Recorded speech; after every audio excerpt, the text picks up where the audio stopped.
podcast.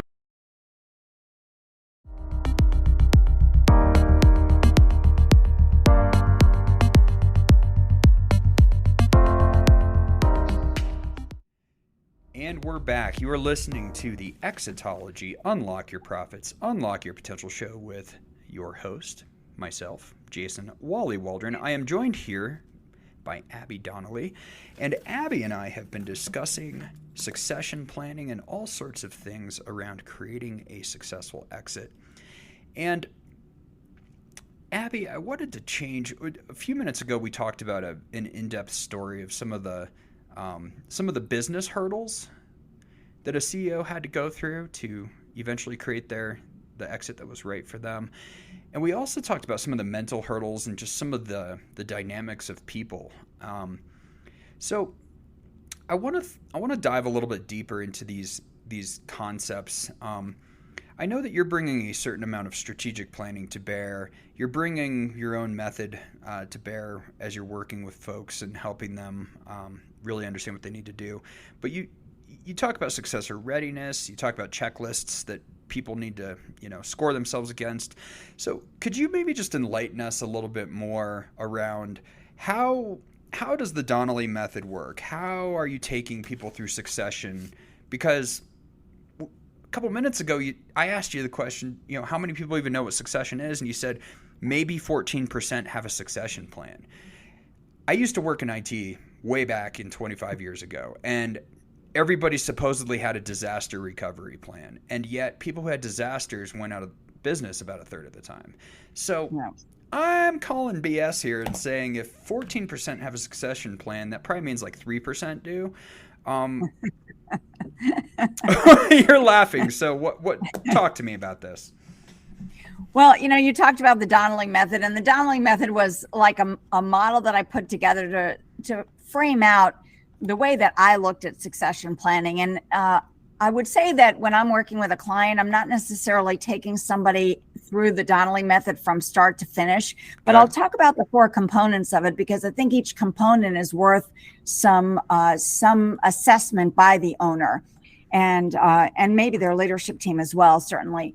So the first component of the Donnelly method is about strategic planning. And I believe that a strategic plan is important because many companies have a clear idea of what they're doing today, but when you're doing succession planning, you've got to prepare for what the future of the business is going to be.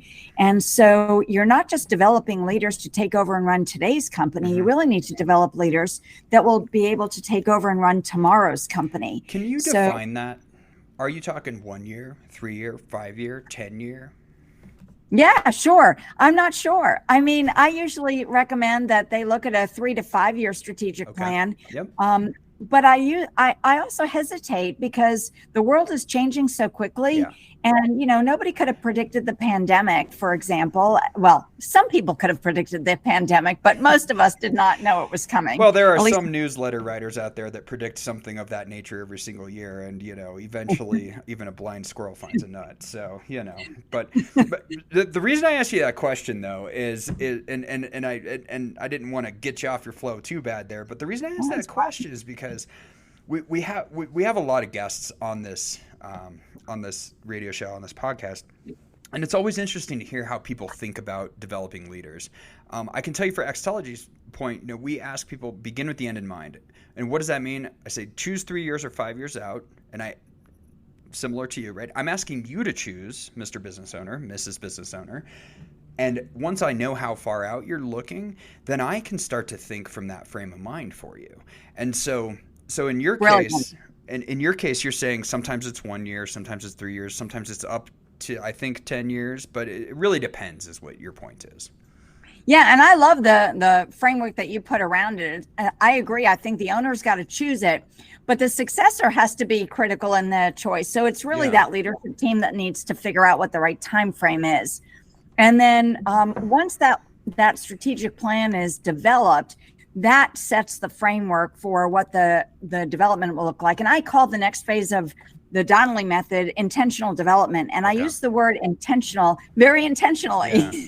Yeah. So it's really about understanding what those successors, that next level in the organization, and the incoming CEO or president, owner, whatever title they want to use, it's really understanding what they need to be able to know, show, do, and what results they need to deliver. So I want to poke the bear here a little bit, because I have a feeling you're the type of consultant who can definitely turn the heat up on the room if it needs to be turned up. I know for a fact that we can do that over here. And sometimes also conversely, I say I'm probably the friendliest wet blanket you're ever going to hear today. And I just destroy dreams with a smile on my face. And where I'm going with this question is, at least in my experience, I see a lot of young people who are going to be these successors. And young might mean in their 50s, but the successor generations who make a lot of noise at first when it's exciting about taking the reins and starting to grow in this position. And as soon as it stops being exciting, and as soon as they start to feel challenged and, quite frankly, maybe even unsafe and uncomfortable, because that's the world of business, my friends, they freak out and they crash and burn, and you're back to square one. So I want to, having seen this problem present itself a lot, and in many different permutations, I'd like to hear from your war stories. What are some problems that you see trying to invite people up to the leadership team where they, tell us some bad stuff that happens, and tell us some good interventions that can happen too to prevent that. Well, it's interesting because I don't really see as much of that as it sounds like you see. And it could be that people are self-selecting. Those that are going to hire me already have, a belief that the successor is interested and is ready to learn.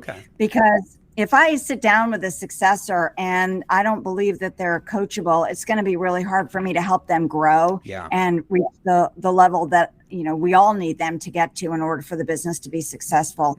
And so I try to do some pretty heavy work on the front end before agreeing to work with somebody.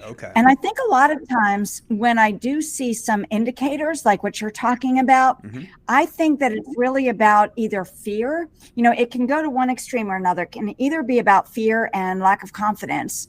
It can be sort of middle of the road where they have confidence, but they're concerned that their owner, father, mother, whatever, doesn't have confidence. Or what I also see quite a bit is more of a sense of entitlement, where the successor feels like, hey, I've earned the right to take over this company, and I don't have to walk uphill, in the snow to work every day. Both ways. And I think the other thing, it's really interesting that, kind of the fear of failure, the fear of on one side, or that sense of entitlement, or I deserve this without having, right? I don't have to earn it. And one thing that I'm guessing, you're probably coming into these businesses at a later stage than we are, and that's probably why we're seeing more of that churn. Because if you grow, for instance, we have a client who we've recently taken from $12 million a year in revenue to $20 million in 9 months. Woo! Right? All right. Pretty cool. Fantastic. Yeah, pretty cool. Well, the next discussion says we're probably going to need a year or two at this plateau to get the next org chart in place and the right the right seats on the bus, so to speak, the right seats in the right seats on the bus, so that we can get you to 30 million and beyond. And it's at those moments of change that we see a lot of these things take place. And so my hunch is that because you're leading with succession, people are already in that frame of mind to say, hey, look, we're ready to make this transition. It could be. And, when you're moving a business from 12 to 19 to 30, those are some pretty big leaps, and it's going to require some big commitment by successors in order to be able to take on that level of responsibility. It's a growth curve, especially, we were talking earlier about trends.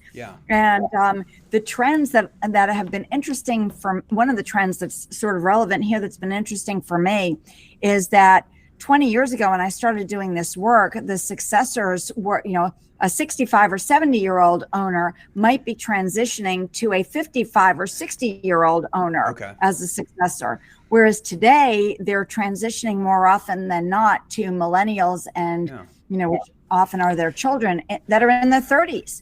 And so there's a big difference between years of experience, Yeah. although I got to say the millennials have been quite impressive.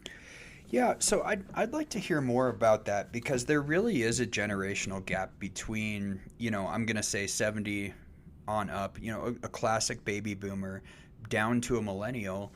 And I mean, these are folks. I'm smashed in between these two generations as a Generation Xer, and about half of who we work with are Gen X, and about half are baby boomers. And we have worked with a couple of millennial-driven companies, and one of them, they crushed it. They've already sold out to private equity, and so the millennial generation is fascinating to me because there seems to be a real barbell type situation where on the one end there are some of the most successful and well put together people I've ever met in my entire life, and on the other end a lot of that entitlement and people who I wouldn't want to touch with a 10-foot succession pole, so to speak. So I'd be curious what it's looking like in your situation. How are you taking a boomer-led company and transitioning to millennials, and just what are some of the sticky wickets and good wickets around that?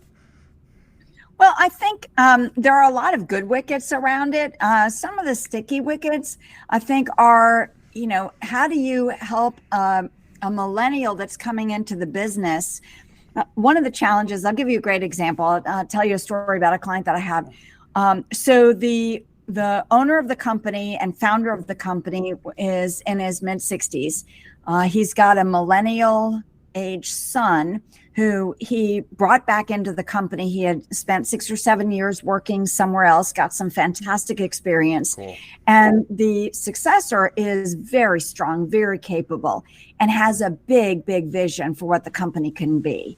And so the owner is super excited about where his successor will be able to take the business. The challenge is that the successor's vision is so big and so exciting, but the only way that it's going to be viable in the next couple of years is to find funding to invest to create that big vision, and that big growth spurt. And the owner is saying, I can afford to sell the business to you, right. but I can't afford to both sell the business to you and fund your big vision. Interesting. And the successor is saying, but I want both, and I want them both now. So I've got to cut you off because we're going to take a short break here, but hold that thought because on the other side of this commercial break, we'll tell you the rest of the story.